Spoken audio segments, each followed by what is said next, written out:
Game on the line. Williams lofting one for a doozy. He caught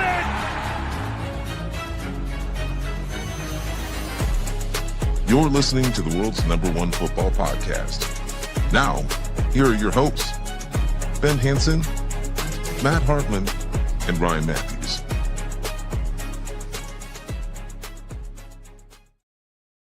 How we doing, everybody? Welcome back to the Pigskin Project. This is all weird, man. What is going on? This is what I was trying to do, but you took it away before I could fix it. Anyway. We fixed it. It's fine. We fixed it. Welcome back. After the wild card round, we've got some news. We've got some games to talk about. Some teams were eliminated. Some teams are still standing. Crazy stuff going on in the NFL. But first things first, Matt, how are we feeling? Chat, we're doing great. The football has been excellent. I've been enjoying it. And yeah, nothing else. Yeah. Woo. It was only fitting, but yeah. Rough weekend. It's all right. Kevin's gone, as you can see. Bye, Kevin. Really quickly, only fitting, Matt, that the day after we put out the college show, and we're like, yeah, there's no way Dante Moore is going to return. He returns. It's only right for us for that to happen, but here we are. And, yeah, I'm ready to talk about some football. Cool. Yeah, I I know I was only here for like a fraction of the show last week, so I'll be here in its entirety this week. Peep the shirt, by the way. A+ job from Mom to send me this and surprise me yesterday with it. It's pretty cool. Greater than Green Bay. It's awesome. A+ stuff. I think that last week was my Super Bowl. I'll be honest with you. Obviously, the Super Bowl would be my Super Bowl, but I think that I was so much more nervous. I mean, I didn't even change the caption because I think it's funny at this point, but I was scared out of my mind going into Saturday, and rightfully so. I mean, right. The rivalry has never been better, man. It is up. It is just amazing right now, and I'm just happy that it's back. So the comeback was awesome. I can't get away from it, but I'm ready to turn the page. I feel weirdly relaxed about Sunday. At peace with it. Whatever happens, I guess, maybe. But we didn't lose to those guys. So I feel like only up from here. That being said, Matt, what's the show rundown looking like? The rundown, pretty easy. We'll talk coaching carousel. We're not going to go job by job because I'm not going to talk about how, Jesse Minter interviewed for this job too. No, we're just going to talk about what the major news has happened in the past week. Every time a new thing happens, we'll talk about it on the show. That's how it works. And then we'll talk about the games, and then we'll go on tangents if we want, and that's really it. Not a jam-packed show, but jam-packed in the terms of there's 4 great divisional round games to talk about. Should be a fun weekend for sure. Let's get it started. What do we think? Leading right into the coaching carousel, Mike Tomlin, after 19 years, stepping down from the Pittsburgh Steelers after an impressive, somehow, some way, in a game where it was 7-6 going into the fourth quarter, he found a way to lose by 20 in the playoffs again. So shout out him. He's stepping away, and a lot of people have compared it to Sean Payton from a few years ago. Fine, you can do that, but I didn't like that when that happened. I don't like the premise of, it's gotten too hard here, so I'm going to quit. I'm going to go make a lot of money, and then I'm going to come back to coaching when there's a new avenue to find a quarterback. And that's kind of what Peyton did. Got a lot more money to do it. But that seems everybody's on the horizon what Tomlin's going to do. And so shout out to him, but shout out for the Steelers. A new beginning for them after 19 years. A new era, a new dawn. Hopefully this forces them to like actually try to figure out what they're going to do with their quarterback situation. But yeah, I mean, as you said, since he stepped down, the Steelers still technically have his rights through 2027. So like if he really wants him, they could trade for him, but like he'll probably just wait through that contract, do media stuff, and that's the room right now is like he's going to do media, and then he'll probably be back in coaching in some capacity once his contract. Yeah.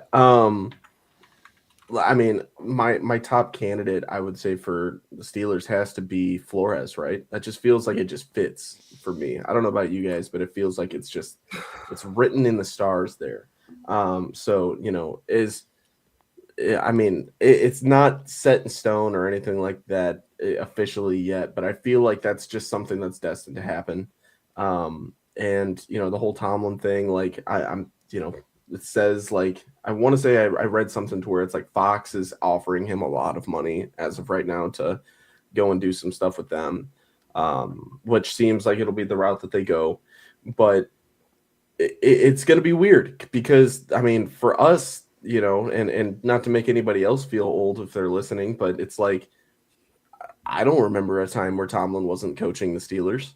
So that being said, it's like it's a new era, but it's a weird one too. Like, I don't know. I feel like at the start of, this season, and me personally, I would have been taken back by Tomlin stepping down. That's weird, but Aaron Rodgers' last throw was a pick six, so that's cool.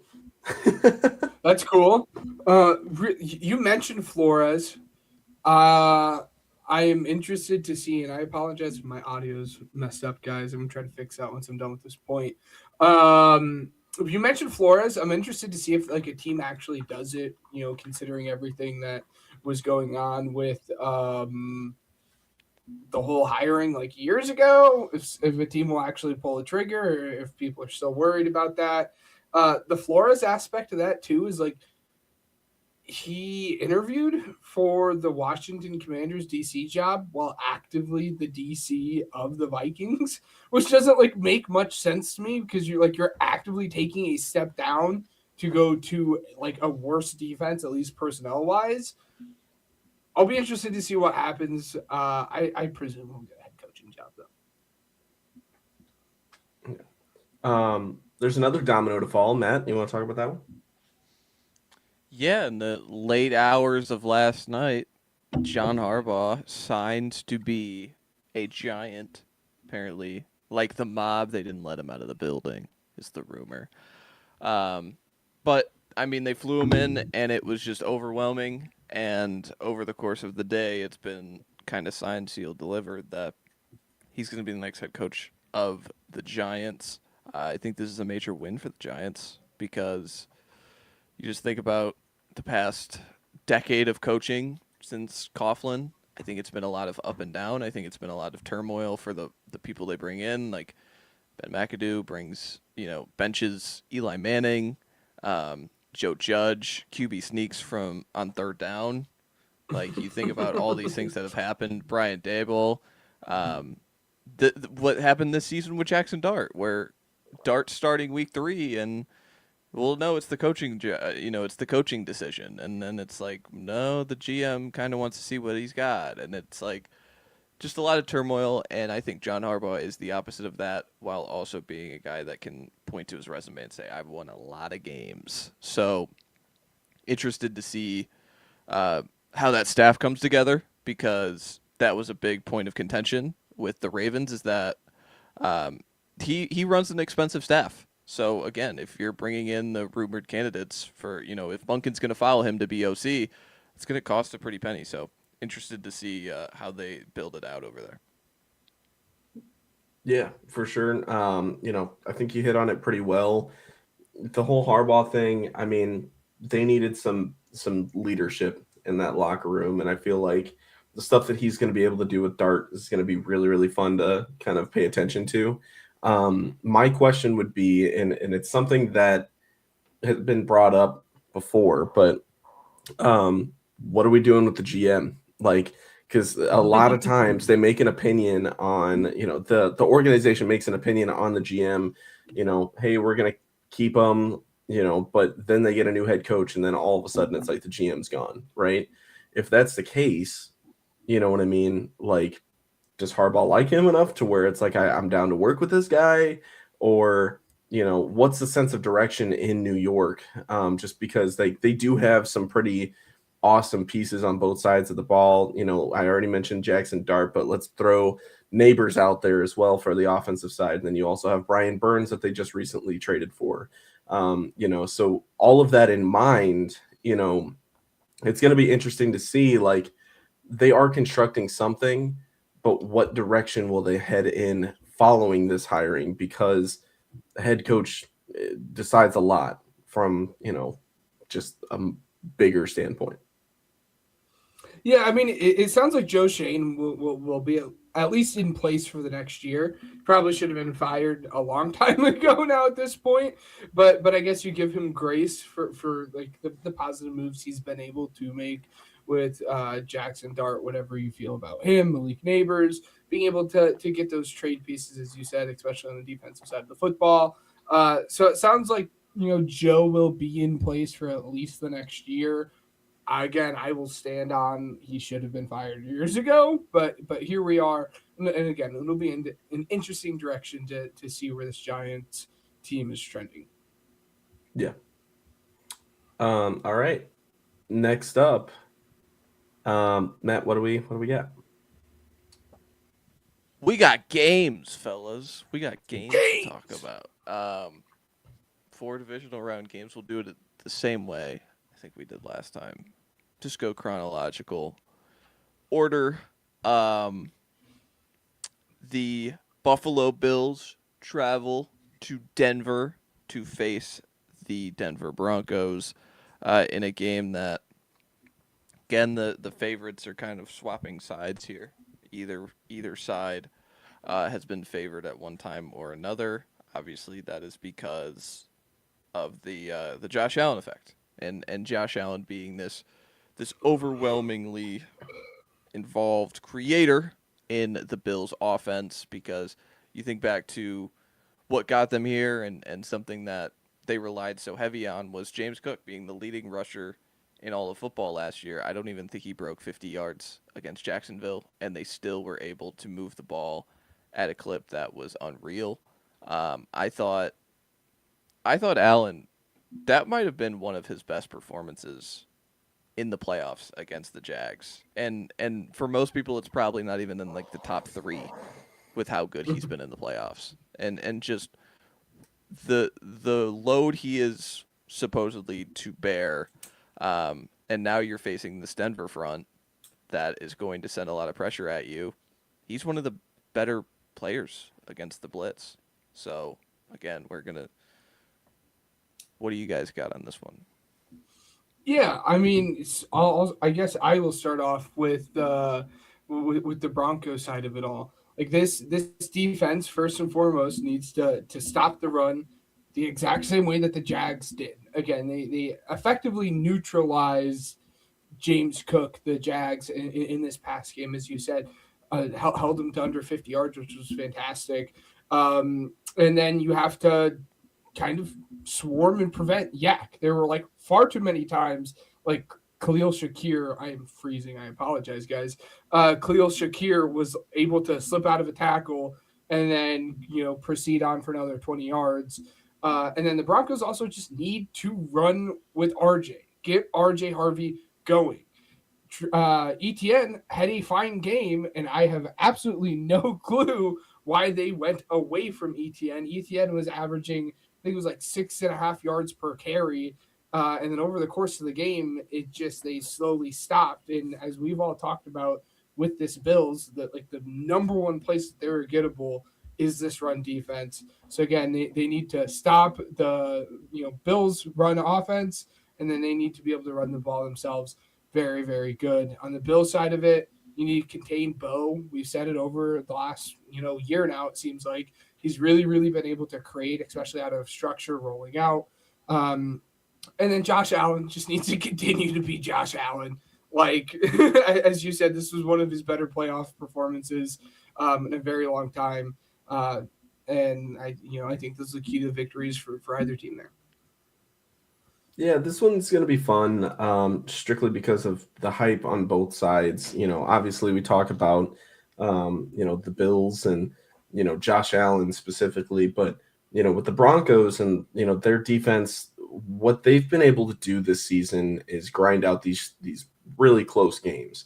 I can confidently tell you that if it's that close to where it's a one possession game, like they will not win this game. I really hate the spread on this one. It's -1.5 in favor of Denver at home. I feel like if they keep it close within striking distance, like Josh Allen will take this one. So, it's going to be fun. But yeah, I don't want to give up too much because, I've got my picks later on. So. Yeah, the injury report kind of. So, Maxwell Hairston looks to be out again for Buffalo, and Jordan Poyer left the Jacksonville game with a hamstring injury. He's going to be out for this one. But you look at some guys that they theoretically get back, and Tyrell Shavers tore his ACL midway through the game and finished. Shame. So that's dog award for him. And then you have a ton of guys on that questionable report. Curtis Samuel, Ed Oliver, DeMar Hamlin, all coming back from IR is a plausibility. Terrell Bernard is going to play. He's been limited all week, but he'll play. And then Ty Johnson, someone who missed last week. Like they're sitting there with the amount of DB injuries and the amount of skill position injuries. The Bills are all hands on deck at this point. And so I do think if they can't run the ball like they did in this most recent one, like it's going to be so tough that they're going to have to create those short field turnovers, which you can do with how they muddy up the picture on the back end. But I'm interested to see how they kind of deploy those guys in the back end, because I think they set up Trey White to be a player that made plays where a year ago for Baltimore he was literally unplayable. So I thought that was pretty awesome to see, but interested to see how they kind of deploy against Denver, because I don't think that run game is particularly good, and I don't think they could really lean on it at all. So again, it's all about the team who tackles and creates takeaways, right? Like that's kind of how it is these times. Yeah. But we move on to a divisional showdown. The San Francisco 49ers travel to Seattle to face the 7-point favorite Seahawks, who, again, feels like we just saw this matchup. Oh, wait, we did. Week 18, number one and first and foremost for the Niners, I think it's how do you create explosives? How do you create big plays down the field? Because this was an offense going into the Eagles game that was like, Kittle's kind of on the fence. He tears his Achilles. He's out. Pearsall didn't play last week. He could play in this one. How are they going to create big plays? One of the first plays of the game is a 60-yarder to Demarcus Robinson.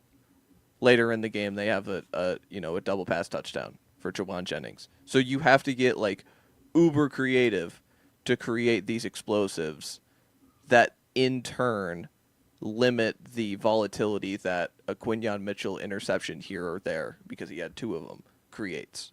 So again, like against Seattle, this was a team that I believe I counted, they had like 4 explosive plays against Seattle, and 2 of them were on that drive where McCaffrey drops the football and it's an interception in the red zone, and they kind of actively lose that game at that point in time.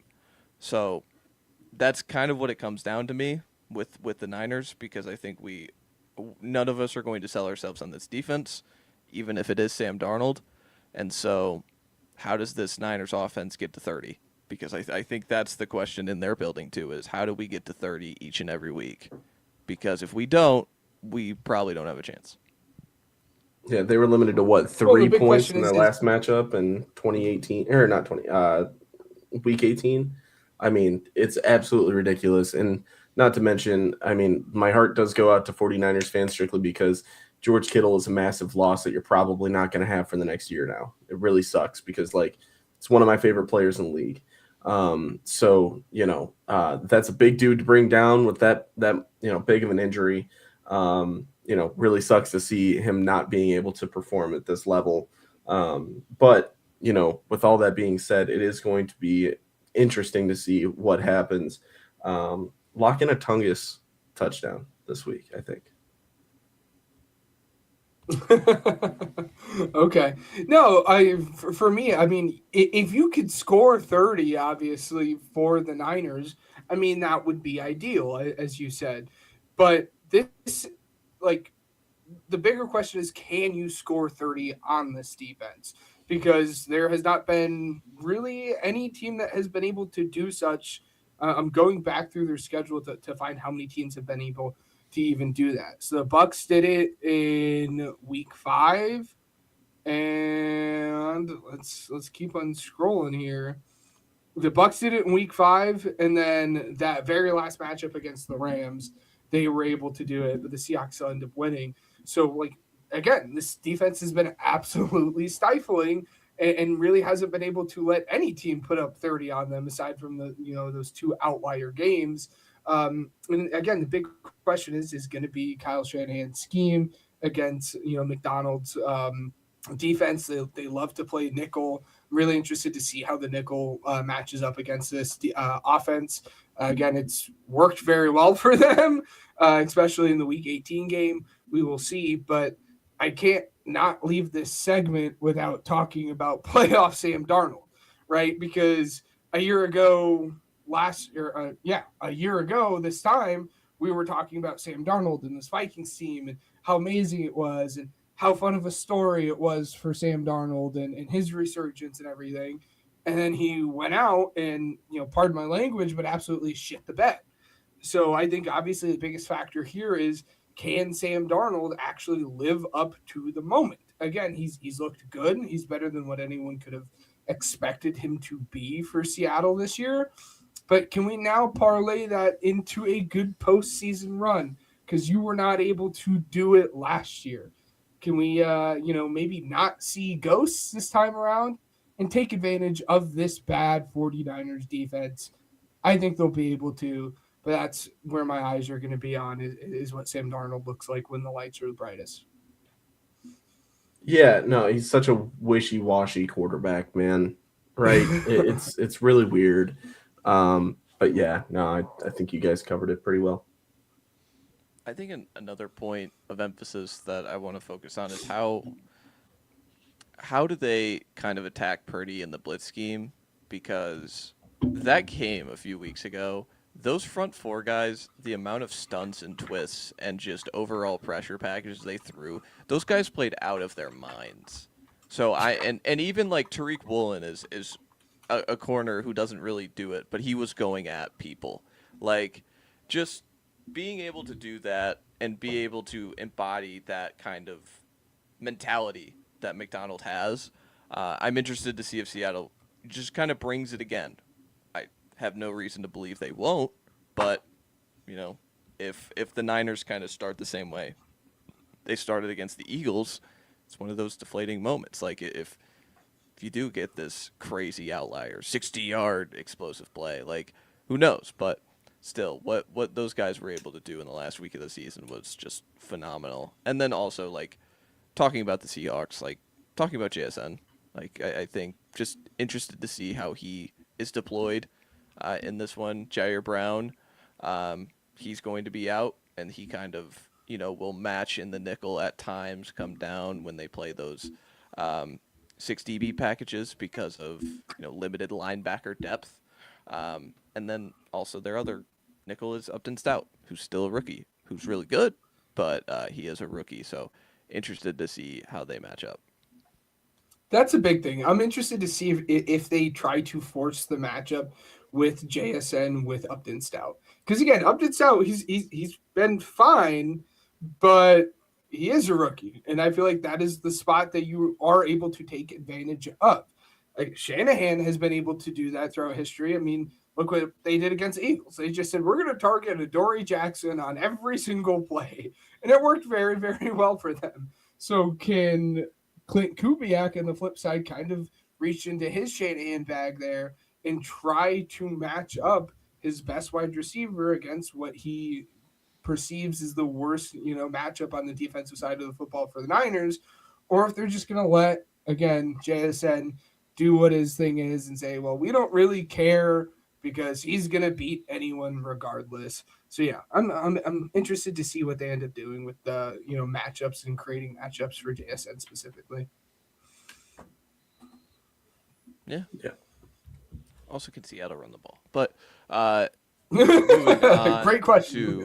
Because they dominated the running the ball. We move on to what is it? Oh, the Texans one. Yeah, the Texans and Patriots. I didn't know which one was next. I'll be honest. The Texans travel to New England off of their extreme performance against Pittsburgh in the closing quarter.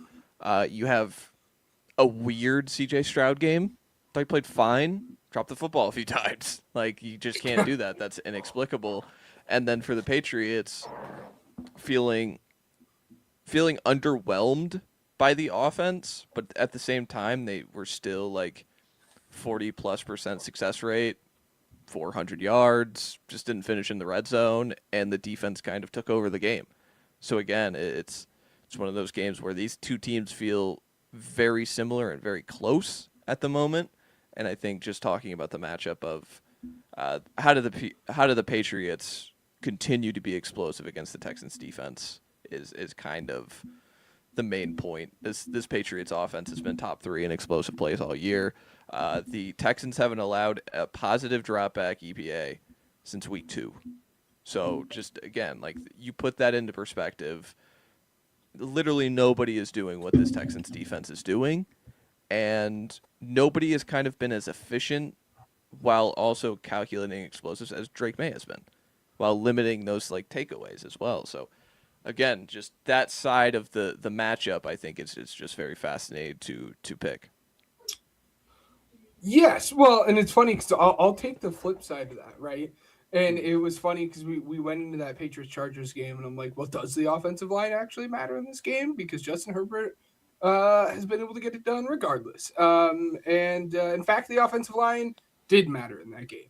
And they were able to get after Justin Herbert. And I'm really, really interested to see if they can do the same against CJ Stroud. Again, this offensive line for the Texans have kind of rounded into form. They have looked better as the season has went on, but it's still a very, very gettable offensive line. And there's one like matchup in particular that I am looking at, and that is Jake Andrews versus Milton Williams. Because Milton Williams just took over that game, and Jake Andrews in their game was all over the pace, mainly on snaps, but he did not look good. So I think if their big thing is to get after the quarterback, again, it's probably going to be because Milton Williams is absolutely dogging on Jake Andrews all game. So I'm interested to see if they send help his way, try to double team Milton Williams as the course of the game goes on. And then on the flip side of that too, their offense, I'm just interested to see how these playmakers step up. They were able to get almost like a legacy game out of Christian Kirk. It seems like he was able to get everything he possibly could have wanted every single time he was targeting Christian Kirk against the Steelers game. Obviously, Nico Collins looks to not be playing in this game, so someone has to step up, whether that is Jaden Higgins, whether that is Christian Kirk or Xavier Hutchinson. I'm just interested to see who shows up with Nico Collins, most likely not playing in this game. Yeah, just coming at it from a completely different perspective, I guess. The New England crowd this past weekend, man, like, shout out to them because that was fun. They really showed up to that one, and I think it played a massive, massive part in the overall result of the game. And I mean, looking at the Pittsburgh and Houston game from Monday, I mean, call me crazy, but like CJ kind of looked a little shook a little bit that game. And I mean, I don't know if it's just like his overall demeanor or not. I don't really analyze it too much, but it just kind of caught my eye to where like his eyes were a little bit more wide than what I'm used to him, having during, games. And I don't know if it was like pressure that got to him or just what it was, but um, it doesn't look great for Houston right now. That defense won them the game, and it's funny. I was talking to my girlfriend just last night about the scores and the games that are happening this weekend and whatnot. And when she saw that score from Monday and how Aaron Rodgers went out, she was like, "Holy cow, that must have been crazy." I was like, "It really wasn't.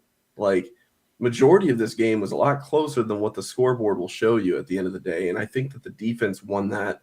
The score was close, but was it close? This It is my didn't feel like nuanced take. it That was not didn't close. feel like it. It No, was a weird Steeler game. When- like I'm when not the gonna Texans- lie. Will Anderson When the is a Texans dog. made that Will- 50-yard field goal in the fourth quarter to go up, 10-6, I genuinely was like, I don't see the Steelers scoring a touchdown. It's not going to happen. And they ended up scoring 2 touchdowns for the other team.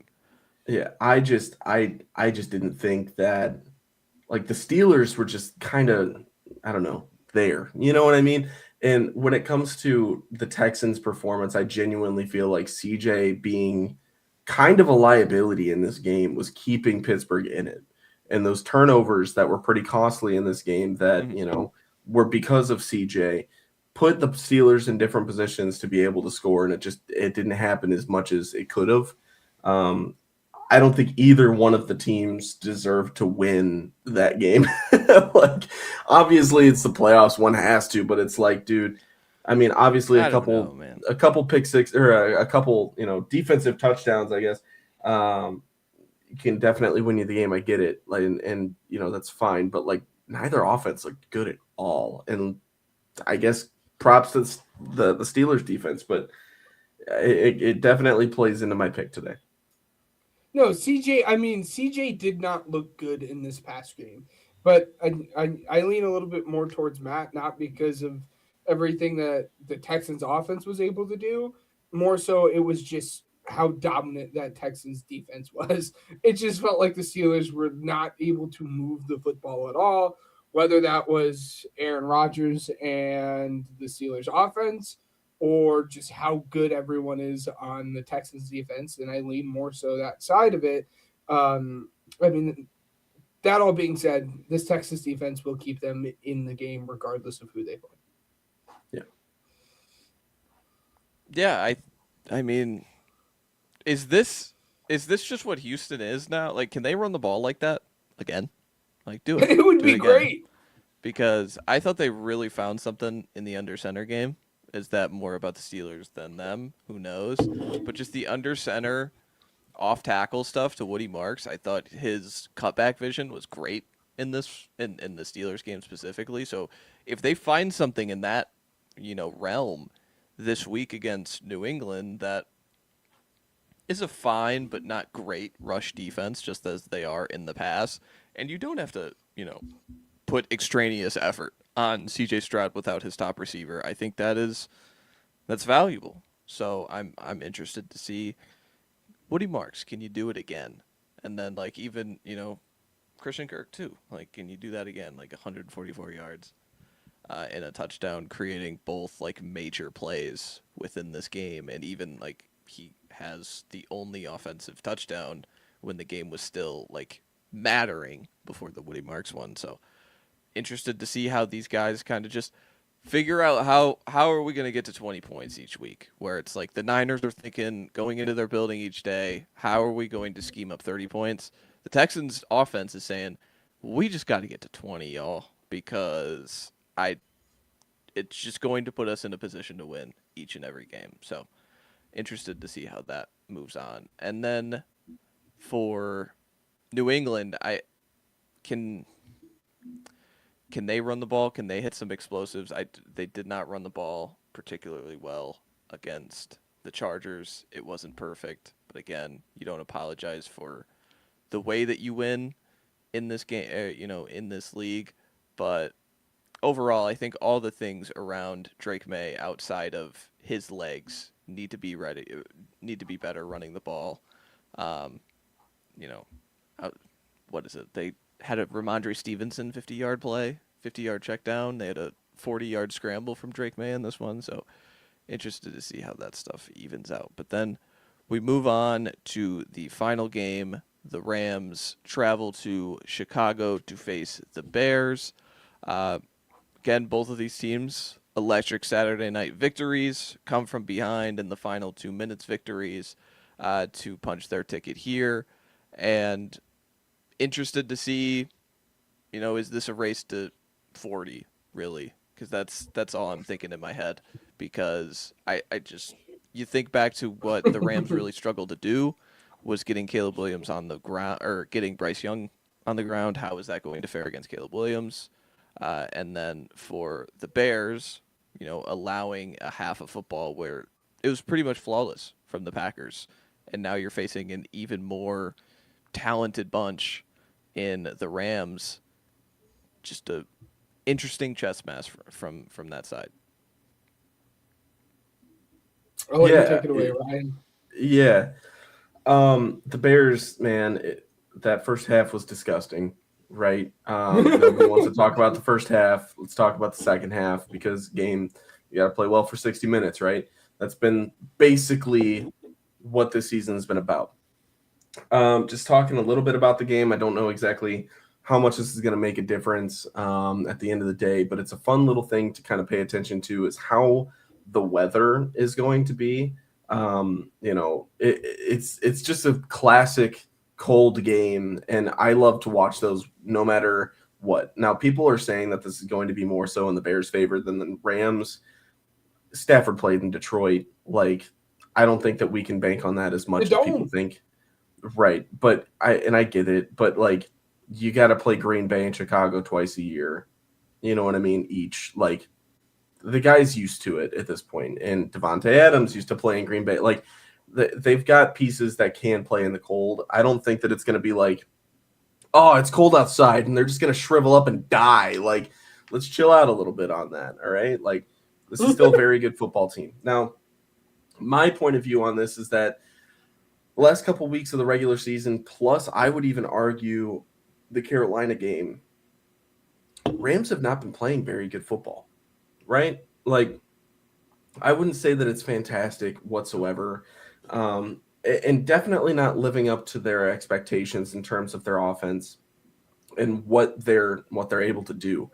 To almost lose to a team like the Panthers, right, when you've got Super Bowl ambitions, is just shocking to me. And, it was fun to watch just because now I understand this is the team that my team will end up facing. So, I think this is a very winnable game for Chicago. But it's also, because of the bad first half, it's a very winnable game for the Rams as well. It's an interesting matchup for both sides just because both are very capable of playing very ugly football. And it's going to be a very ugly game to play in because of the weather, the location, and the crowd, by the way.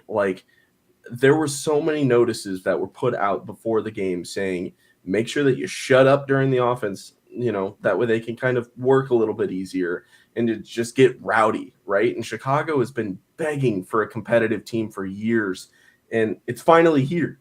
And it's fun to say that. You've got a quarterback that can go out and win you games. And so we can't pretend that that's not going to be a factor, but at the end of the day, you've got a future Hall of Famer in Matthew Stafford on the other sideline, and it's going to be a really, really close game, and I'm pretty positive that that's why in the second prime time, nighttime slate, that's why the NFL put them there. And I'm really looking forward to this one playing out. Win or loss, still greater than Green Bay. So. Yeah, as you said, I think your Super Bowl was last week, aside from the actual Super Bowl, right? All that being said, no, I think the biggest question, and being serious when I say this, is like, can the Bears put together 4 quarters of good football? Because that has been their enemy all season long, and again, they've been able to overcome it numerous times over the course of the season.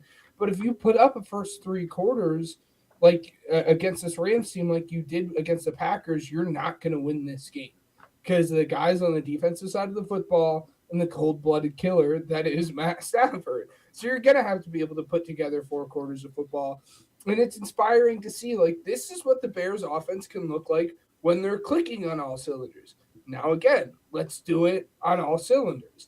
And then Matt touched on it. I'm just interested to see what the Rams defense looks like because they were not really able to get after Bryce Young and actually force him to do anything outside of, like, the first 2 drives. And then after that, he figured it out.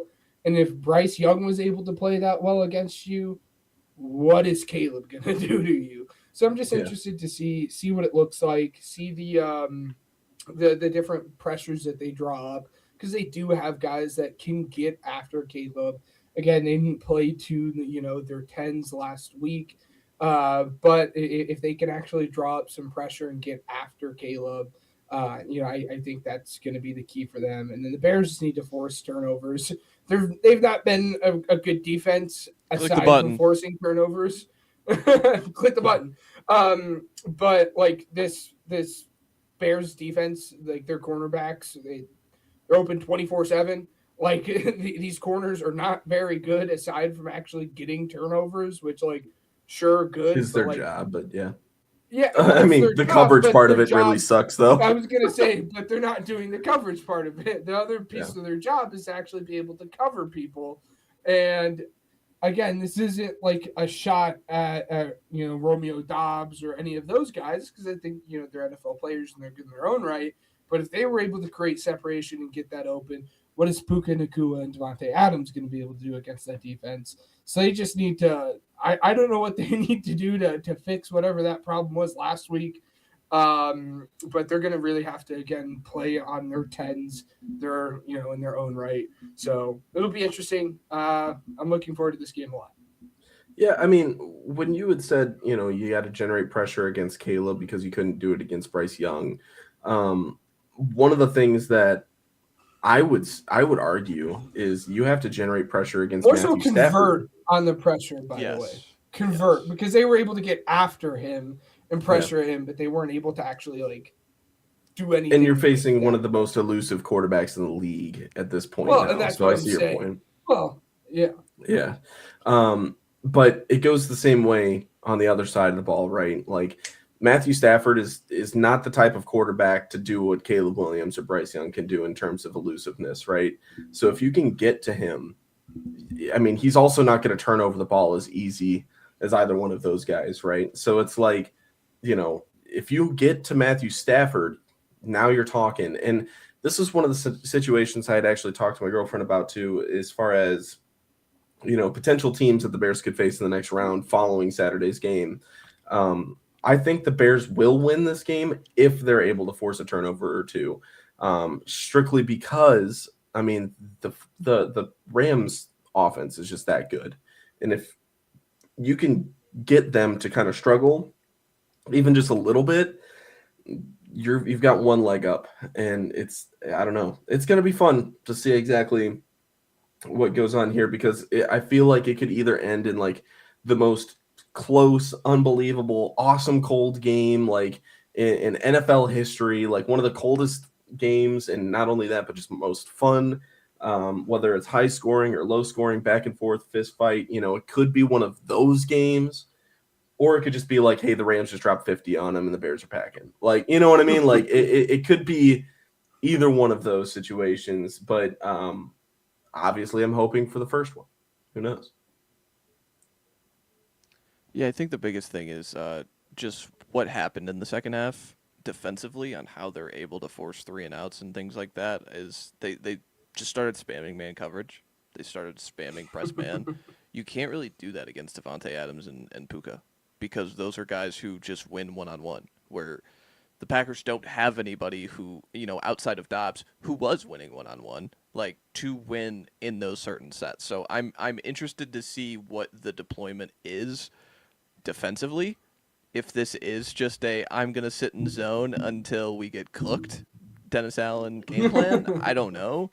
I wonder if we see more 5-man pressures with Kyler Gordon, because that was something that I was really interested last week. And then TJ's back too. He kind of comes in, and you can create, maybe that's their changeup. Maybe it is throwing dime out there because TJ Edwards is going to be out. But then you're leaving yourself volatile to duo and the run scheme. But who knows? Once again, I had the read last week that this is going to be a race to 40.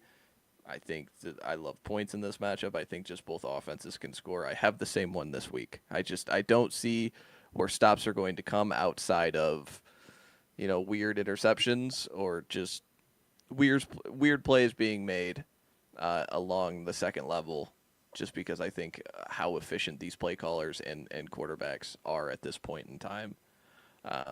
So interested to see how that all figures out. Is there anything left on this one? Nope. No, I think we can. this is more overarching. This isn't this game in particular. This is just like a nitpick that I have with the scheduling. I hate that we're changing it up. Like I guess I kind of understand why you have to do it, but the fact that it's a 3:00 game, obviously I'm Eastern time zone. But the fact that the Texans Patriots are 3:00. And then the Bears and Rams are like 6:30. It's just odd. Like my football clock is not used to like these weird times. Like we didn't have to change up out of the time church. slot. I guess so, but I don't know. Why not go with the Saturday schedule? Make that game. Saturday schedule is literally the late slate, like the afternoon, and then the 7:00 or 8:00 prime time. That's what I'm saying. It's 4:30 and 8. Why can't this game be that? I don't, or like why can't the Sunday sleep be that? Again, it's stupid. Like I'm just like being annoyed to be annoyed at this point. But like just don't change it up. Why did we have to bump stuff up an hour and a half early compared to what everything is used to? I don't know. Just it something is weird annoying. to think. NFL, don't do that. It is weird to think like the divisional round will be over by like 9 p.m. on Sunday night. Exactly. Like, It's always like weird. This. It's always. It's dumb though. I hate it. That's how they do it. Yeah. No, this is whether it's normal or not. Ratings. That's how they maximize ratings. That's all anybody cares about anymore. Ratings. Well, then why isn't it like that on Saturday? It started earlier on Saturday then. Because they know people can go late because nobody works Sunday, Or but most corporate jobs don't work Sunday. That's why. But here's the thing. I mean, people watch college football on 11 a.m. Not as many as the NFL. I'm just saying on Saturdays, like, why not start it at, like, this should be the Saturday slate. It should honestly be flipped. Like, Saturday slate should be 2 p.m. and then 5:30 p.m. and then after that 3:30 and then 7. My opinion. If I had to wait till 3:30 for football on Sunday, I'd die. All right. But all right, are we making picks? Pick 'em, yeah. So last week was fun. It's so sad because, dude, I'm so serious. I had all of my picks in a parlay, and I could have won like $800 because I went undefeated, but I did not bet it because I am a wuss. So I went 6-0. I've seen you. You would have cashed out midway through the Eagles game. I probably would have. Oh, let's be honest here. I probably would have. If it was like 10. It's ironic you did that because I did the same exact thing and I went 2-4. You went 3-3. No, I didn't. I took both Chargers and Packers. I took the Eagles. I took Jags. You took the Jags as well. You did take the Jags, didn't you? Yeah. I had the Jags in the Super Bowl, dude. Hold on a minute. I'm in hell. I know the Matt Bowl. It really went. The Matt Bowl. Dude, really that was like one of the most disappointing because like all anybody could say is like Lawrence didn't play good and he did. but he turned the ball over, so He turned he's the ball, terrible. Yeah. And then Herbert, literally the worst game of Justin Herbert I've ever seen. He threw 4 interceptions in the playoffs last year. That's this Herbert stuff needs to. I don't know what needs to happen for this to not happen, but this is tragic. This dude does not know how to play playoff football. Like, he's a different quarterback. He's a different quarterback. I just didn't. I didn't get it. I didn't get it. It is what it is. It's behind us. Drake May moved on. That's the best. If that was like Denver, if Denver beat them, I would have been livid. Yeah. I'm anti-Denver. You know what? Like, A+ job for my girlfriend for this, man, because I'm telling you, she walked up to me today and she was like, "Oh my God, I cannot believe," or not today, but this was like yesterday or the day before. It was like, "I cannot believe that Drake May moved on," and I'm like, "You're a part of this? You're a part of this too?" It's not a movement. It's a lifestyle, my friend. Just of all people, I don't know. She's probably watching Baked Miss. Anyways, all right, starting us off. Now that I have corrected our records, thank you very much. Bills at Broncos Saturday at 3:30. I got the Bills because I'm leading. I guess I have to be the one to start, right? Yeah. Yeah. Yeah, I Playoffs guess. and whatnot. I would take the Broncos. I was really set on. I was really dug in my heels that I was not going to pick for the Broncos in their first playoff game. I think there's a lot going against Buffalo in this one. I don't think they could repeat the defensive performance they had and creating the takeaways. I just don't. This one's trust. really close. Yeah, I get it. I get all the reasons to like pick Buffalo. I just think the margins are so close. I'm just gonna go with the Broncos. Why not? Let me go with the home team. Let me go with the team with the better defense. Give me the Broncos as well. Mile High Stadium gets crazy around these times of year, so it's pretty crazy. Pretty crazy. Also, Haley Seinfeld is a Broncos fan. That's fun. I mean, I imagine she's not a Broncos fan. Why does that matter? Obviously, but it's just fun. It's fun. Why does that matter? Yeah, she's an actor. She's an actress. Yeah. Actress, She's also a singer. Oh, she did. Allen's, She's the what? fiance to Josh Allen. Oh yeah. Oh yeah, she's pregnant with his kid, dude. Yeah. She's like dating him and like not dating it. They're married. They're married. They're married. Good. Yeah. Okay. It's Yeah. not. So like They don't do this premarital stuff. That's Come kind of on. why it's important. Who would? 49ers at Seahawks, a Saturday 7 p.m. game, 8 p.m. Eastern, of course. I will be going with the Seahawks. Okay. Yeah, I'm gonna go Seattle. I think Seattle's the best team. I haven't changed. That's the one thing I got right is I still have Seattle winning the Super Bowl because they couldn't lose last week. So, going Seattle. Still think they're the best team. Yeah. Yeah, give me Seattle as well.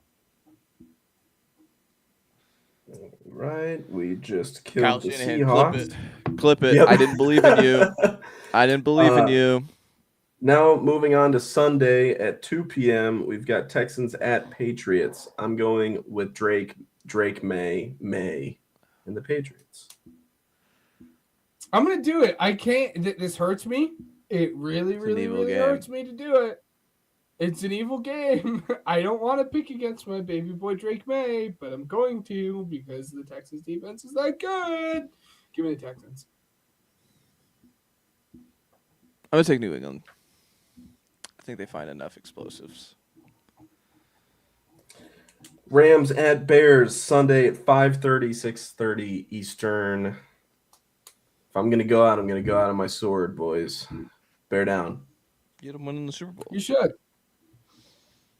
Still do. Yeah.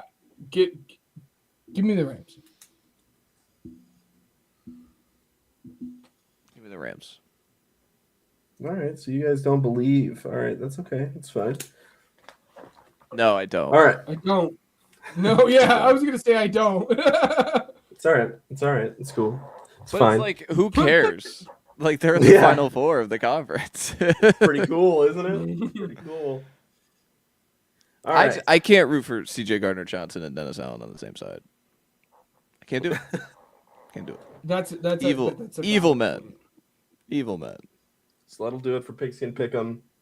We'll be back with the records and everything next week. And then anything for payout? Yeah. Well, first off, Dude, I gotta Matt's, find an obscure payout hit. touchdown scorer again. Yeah, I was gonna say Matt's hit. For those who don't remember, he hit Matt Golden to score a touchdown, and that's literally Well, the and only thing that was going through my head when he scored. I'm like Matt. Well, and I also said something about halftime spread double digit for the Texans. You know what I ended up also taking? Them to win by 21, win by 3 touchdowns. So that was a pretty decent sized hit. Like, it wasn't quite the golden 7-1, but it was I think it was 6 something when I got it. Yeah. So Hey, I bet on Woody again, Marks to score in the fourth quarter. That was pretty cool. let's go. Look at us. go. Plus 900. Huge. Yeah. I'll start. I apologize to you first and foremost, Ryan, before I read this off. I'm going to do Houston money line again. I just really like that defense. I think they're going to get after Drake May. And then I have the Rams to cover an alt spread. Right now it's 3.5. I took it down to 2.5. And then over on total Rams points at 26.5. That is plus 415. Okay. I am currently crafting an anytime touchdown score parlay. As you should. Yes. It's very nice. I'm picking one from each game. Mm-hmm. Let's see. The Bears and Rams game is the one that I'm the most caught up on, just because of the weather and everything. I do feel like that's going to play a factor in at least how these teams are going to score. Listen, you told me it was supposed to snow during the game last week, and then and it was did a snow pregame. globe, and then it was fine. It was the most beautiful snow ever because it did snow during the last portion of the game, and it snowed during the pregame. If you saw it, it was I saw this. They were oh, it's a snow globe, and then they cut, and it was fine. It was perfect. So they're It was projecting perfect 20. Just for your guys' Those a betting references, they are projecting 20 to 30 mile per hour winds and temperatures below. Actually, I want to say below zero, for the game. So, I had a vision. Okay, I'm gonna tell you guys my anytime touchdown score parlay. This is pretty crazy. I had a vision with the first leg. I think Troy Franklin's scoring a touchdown this weekend against the Buffalo Bills. For the next leg, Kenneth Walker to score, which means Zach Charbonnet is a guarantee. Woody Marks to score a touchdown against the Patriots, and then DeAndre Swift to score against the Rams. That would be $10 to land you $567.50. Just a little sprinkle. No big deal. Well, I would say put half a unit on it for some fun lottery ticket. But divisional round. Let's have some fun, ladies and gentlemen. No better time to hit on an anytime touchdown score parlay when I haven't done it all year. So absolutely. Fairs. This is such a good weekend of football. So I'm taking someone from the Bills. Someone it's either gonna be Brandon Cooks or Ty Johnson. So take both of those. Why not? take both of them. How about Jackson Hawes? You're an evil man. You're so evil for that.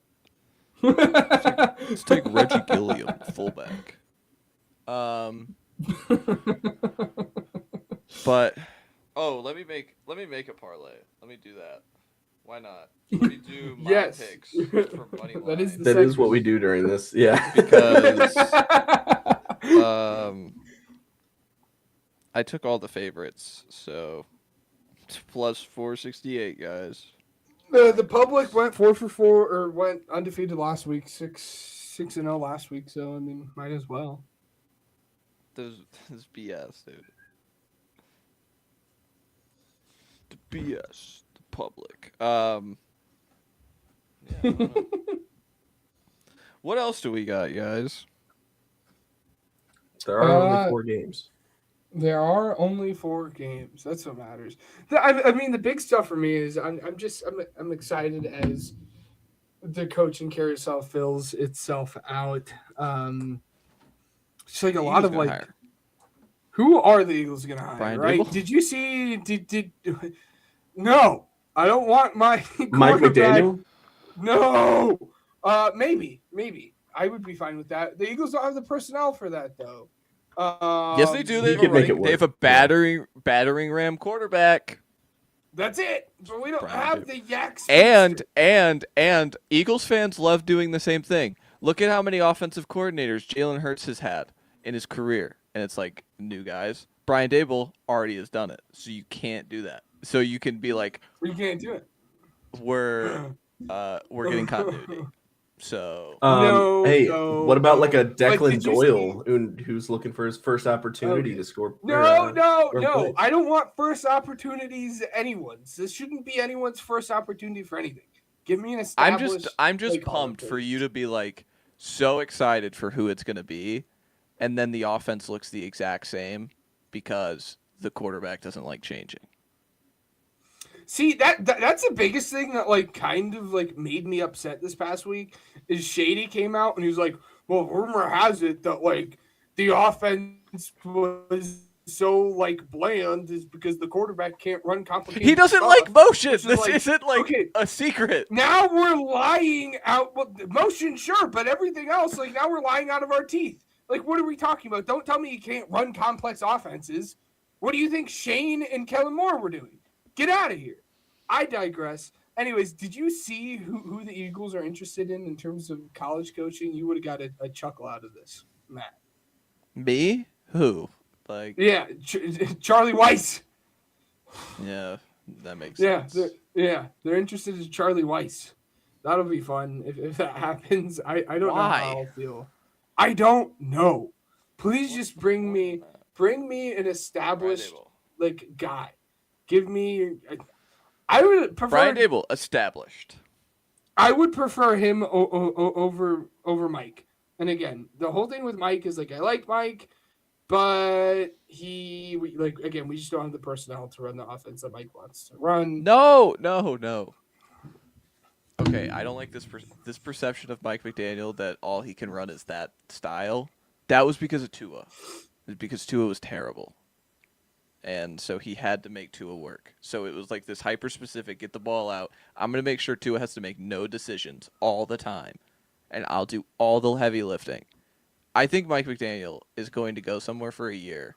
If he doesn't get hired, if he doesn't want the Browns job, which it seems the Browns are the only one like actually interviewing him, and maybe the Titans. Mhm. But if he doesn't get a job this cycle and he just goes and kills it for some great offense, like watch out. That's also like part of the thing. Like I don't want a guy that's just gonna leave next year. Like bring me a great offensive line. you tried It'd be that. a darn shame players- to have a pretty Then successful Dable. offense. It's Dable. Yeah, and I'd be fine with that. I would be fine with that. But like bring me a guy that's like everyone hates as a head coach, but like is a good offensive coordinator. Like That's how you get stuck with Dennis Allen in the defensive end. no, but that's also how you get stuck with Vic Fangio on the defensive end. It's So- also because he's paid like a head coach. Yeah, and he's from Philly and probably doesn't want to leave. But I digress. Just give me someone that's good and is not going to leave after 1 year. That's my big thing. Well, everybody Please. wants to get away from the quarterback because he's bland. Yeah, because he he's bad. sucks and he's Justin He's Fields. unintelligent. Yeah, he's Justin Fields. Honestly, I can't tell the difference between him and Justin Fields. Me neither. Yeah. No, they're the same quarterback, if you ask me. I don't know. definitely. I wanted to ask that. I wanted to see where your head was at because I assume you were happy, but at the same time, it's like I don't know. Like the personnel's not going to change at all. I think the only slight personnel shift that you're going to get is maybe AJ Brown not being in the offense. He's not going to be traded. No, yeah, he'll be kept. If he did. I would not care if he. I'm so sick of that guy. Have they ever done that? Like outside of maybe Bryce Huff, but like, have they ever eaten dead capital that much Carson Wentz? for just? Well, that's also because you hit on Hurts and you have a quarterback. If you trade AJ Brown, you're actively creating a position of need because Dotson's a free agent. You know what I'm saying? That's what I'm saying. It's like creating a position of Darius need. Cooper will be fine. Tarleton Okay, State legend dude. Darius Cooper. All right. Well, we got Brady Covey back. Like, what are you talking about? Oh gosh, no, I don't know, man. I'm excited to not have this team dictate my anger for the next 6 months, but give it a month. Oh and I'll boy, be I can just begging root for my football. national championship alma mater. Get out of my face, dude. Oh, no. Oh gosh darn, what am I gonna do? I'm What are you just gonna do? in sports hell. I don't know. I'm in sports hell. You know what I'm gonna do? So off topic because this is at the point that we are an hour and 6 minutes into the episode. I'm gonna root for Boba Jet to be a Philly. That's what I'm gonna root for. All right. But again, How we're did you not- just we're pronounce not his in name? baseball. Chet? Boba Boba Chet? Yes. Isn't Is it? his name? Is his name right? I don't That think is that's how his you name. pronounce it. Yes, it is. Lost to my Boba Dodgers. Chet. It's like a Big win for my Dodgers. Oh, my bad. not Yeah, Chet. big win for the Dodgers. I'm hoping Kyle for the Tucker. Phillies to sign Boba Fett. I want Boba Fett on my team. Hey, whoa. Whoa. That'd be Hey. unfair. No, you want to know what's unfair? He can fly. Kyle Tucker signing to the Dodgers for 4 years, $240 million, making $60 million a year. Well, they're already paying Ohtani $70 million, but not actually paying him $70 million. Who cares? What happened to your OKC Thunder? Screw you guys all. I hope the Bears lose. This is where. Oh my God. Whoa, Oh my God. For his Whoa. pick, Let it Ryan, be he picked the known. Rams. Let it be known, I was rooting for the Eagles at this point in time last year. Crazy stuff. I was like, just Anybody. because I would hope that you would do the same. Also- and no, you've been rooting against me ever since. Also, I know I'm in the minority on this, but like, really miss Mahomes this year. Really. Yes. I don't, Yes. Because No, there I is do. that like, listen, okay, It's great. It's a great anybody who wins the rejuvenating AFC, you're gonna feel good about it, right? You're gonna be like, well, oh, that's great, happy for them. No, But Mahomes we need wasn't a bad guy, and the Patriots are theoretically should be the bad guy, right? And then they have the coolest guy in all the land, Drake May. So Drake May. Yeah. we have no villains. Respectfully, I'm Except Josh rooting, Allen. I'm rooting against the Patriots and 49ers because I want a less successful franchise to win the Super Bowl this year. You know want what the I'm saying? poverty to win. Absolutely. Go The Bears. Bills, the Texans. I don't know. We got options. We have options. Are the Seahawks poverty? How many Super Bowls have they won? Seahawks are not poverty, dude. Early 2010s. What are you talking about? The Russ Legion They of won Boom? one. They won one, but They still. were fun though. They were good. I wouldn't I'm just consider wondering. them poverty. They have won Tex- once. Tex- If the Bears are poverty, so are the Seahawks. No, but throughout the history of the last 25 years, what are we talking about? Yeah. The Seahawks have had Yeah, nothing before 25 years significantly more matters. success. Yeah. They've been Get a out, franchise buddy. for the last 51 years, and they've got one Super Bowl to show for it. Yes, they are poverty. It's okay. Okay. They've made 3 just Super Bowl different. appearances in their 51-year history. That is poverty. I guess we have different definitions. Now, all of them have poverty. happened They've within been the last successful. 25 years. That's yeah. So you're right. Exactly. I got him. I got him. You got But him, you got him good. yeah, nah. I No, but don't like know. if we get the Josh Allen versus Sam Darnold Super Bowl, everybody's gonna be like, well, no, nobody loses. No, we need a bad guy. I really don't. Yeah, I really don't want like a Sam Darnold Bo Nix Super Bowl. That sounds really boring to me. I can't lie. It's gonna feel great. It's gonna be We need a everybody's gonna be Caleb like, Williams. We need an Iceman. That's what we need. We need an Iceman in No. the Super Bowl. Iceman is Oh, Santa Clara. here's my It's getting take cold too, in by Santa the way. Clara. Speaking, I'm so glad that we're just yapping for the final 15 minutes of the podcast here. Me Here's- too. I here's don't my want to do what Caleb- I was going to go and do. Here's my Caleb take too. He's a fine quarterback. He's a good quarterback. What I'm going to say has absolutely nothing to do with his actual play on the football field. He annoys me because Dude, throughout he's the good at entire time of the game, obviously, especially through the first half and then partially through the third quarter. And I told this to Ryan, what are we doing? This dude has no accountability at all. He went over the sideline and 5 times they showed him just missing a throw to a wide receiver and then going over and screaming at the wide receiver and he's slumped on the bench with his head back and just ugh! What are we doing? This is some of the weakest stuff I've ever seen ever. Figure it out as a leader. Figure it out as a leader, because this is awful. It made me so mad watching it. Again, he I was won. pretty happy. Good for him. I'm sure you were, but it was annoying. What the are we cheese, talking the about? cheese grater thing also. That was it's fun. it's so funny. I'm fine with having the actual cheese grate. The hats, I can't get on board. I can't get on board. They with look these so ridiculous, but these it's so stupid awesome. cheese grater hats. Because it's just because all I can think about is you are the little brother, where it's well, they have a hat, I want a hat too. I'm gonna make a cheese grater hat because we grate their cheese. To be fair, we used to have a hat. They just stopped selling them. They were awesome foam heads with the bear head. Yeah. Those were awesome. What is it? I've seen the guy, one of those the super fans that are decked out, the Eagles guy. So the season's over, that guy. Yeah. I've seen that for the Bears. So I've seen that, but yeah, the cheese grater in the post game with him wearing the hat and cheese was insane.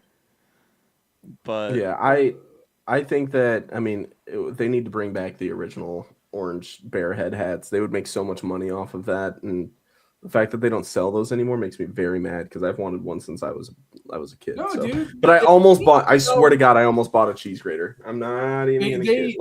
The hat. They need to sell the bear suit, and I know you know what I'm talking about, Ryan, because there's one dude who it's almost like a blanket, but he's dressed up in a bear suit, and it's absolutely fantastic.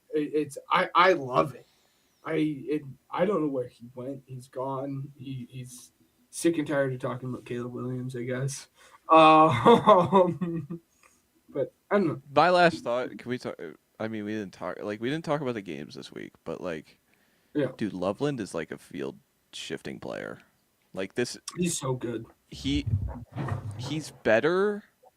Something like that, yeah. Is he absolutely. better as a rookie than Bowers even was as a rookie? Yes. I was having that thought the other day. Who? I think he is. Loveland. Yeah, I knew you were talking about my guy Loveland, the guy that I definitely didn't want to draft, but I got him and I'm happy. I'm just saying from what he's able to do in those tight splits and just be a receiver. I don't know, and then he's an animal in the run game. I was just thinking about that the other day. Man, Even if the production isn't quite Bowers, but just all around player. All around player, he's Mahomes much and Kelsey better. died so that Loveland and Williams could live. It's fair. It's probably fair. Yeah, no, that's true. So I don't know. Final thought: enjoy it. If your team's still in it, enjoy it. It finally hit me that the Bears or the Eagles aren't playing football after last year. I'm like, oh, darn! As much as this team made me mad. So if you're a fan of the 8 teams that are still in, enjoy it. And yeah, we're just a couple weeks away from the football season being done. My final thought is just happy to be here. Go Bears. Nice. Do you want to close this out with our sponsors? Awesome. All right, cool. I didn't know if Matt was going to say it. I could. His final thought was His final thought was Colson Loveland. Any Hoosie, thank you to our sponsors: Spotify for podcasters, Regional Radio Sports, Uppercuts for grooming. Make sure you guys tune in to the college show. Something will be put out, whether it's Tuesday or a reaction. I don't know. Something will be out there. We'll be live not this time next week, but Wednesday next week, 8:30 Central, 9:30 Eastern. And thank you for everyone who tuned in and watched. We will see you guys next week.